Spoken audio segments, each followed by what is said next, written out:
రాష్ట్రంలో ఉపాధ్యాయ నియామకాలకు వేలైంది. డిఎస్సి నిర్వహించేందుకు విద్యాశాఖ కసరత్తులు చేపట్టింది. గతంలో కేసీఆర్ ప్రభుత్వం ఇప్పటికే నోటిఫికేషన్ జారీ చేయగా వాటికి మరికొన్ని పోస్టులు జతచేసి నోటిఫికేషన్ విడుదల చేయడానికి రాష్ట్ర ప్రభుత్వం కసరత్తు చేస్తుంది.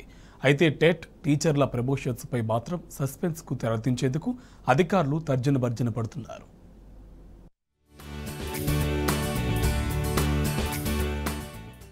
డిఎస్సి నిర్వహణకు అధికారులు రంగం సిద్ధం చేస్తున్నారు. ఎన్నికల నేపథ్యంలో పరీక్ష వాయిదా పడడంతో నిరాశ చెందిన నిరుద్యోగులకు మరికొన్ని పోస్టులు జతచేసి నోటిఫికేషన్ విడుదల చేస్తామని విద్యాశాఖ అధికారులు ప్రకటించారు. అయితే ఆ నోటిఫికేషన్ ఎప్పుడన్న ప్రశ్నలకు త్వరలోనే సమాధానం చెప్పాలని అధికారులు నిర్ణయించారు. ఇందులో భాగంగా అతి త్వరలోనే పోస్టులను పెంచి రీనోటిఫికేషన్ ఇవ్వడానికి ప్రయత్నిస్తున్నారు. గత ప్రభుత్వం 2023 సెప్టెంబర్ 6న 5,089 టీచర్ పోస్టులకు నోటిఫికేషన్ జారీ చేసింది. 1,78,000 మంది అభ్యర్థులు దరఖాస్తు చేసుకున్నారు. అయితే పోస్టుల సంఖ్యను పెంచాలని అభ్యర్థులు అప్పట్లో వినతి పత్రం అందజేశారు. ప్రభుత్వ నిర్ణయం తీసుకునే లోపే ఎన్నికలు వచ్చేశాయి. దీంతో పోస్టుల సంఖ్యల పెరుగుదల సాధ్యం కాలేదు.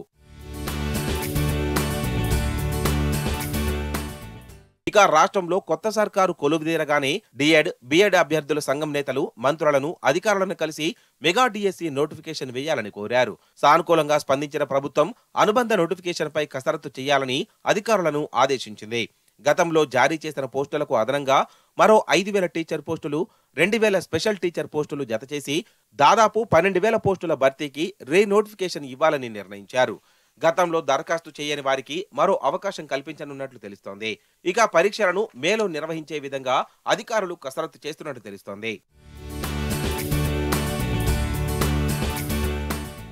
అటు డిఎస్సి నోటిఫికేషన్ తో పాటు టెట్ టీచర్ల ప్రమోషన్స్ పై కూడా విద్యాశాఖలో ప్రక్రియ వేగవంతమైంది.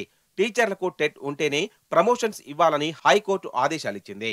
దీంతో టెట్ పరీక్ష నిర్వహణ, టీచర్ల బదిలీలు, ప్రమోషన్స్ ప్రక్రియ పూర్తి చేయక తప్పలేదు. ఆ తర్వాతే డిఎస్సి నోటిఫికేషన్ ఇచ్చేందుకు లీగల్ సమస్యలు ఎదురయ్యే అవకాశం ఉంది. మరోవైపు వచ్చే నెలలో టెట్ నోటిఫికేషన్ జారీ చేసినా డిఎస్సికి అడ్డు లేకుండా చూసేలా అధికారులు కసరత్తు చేస్తున్నారు.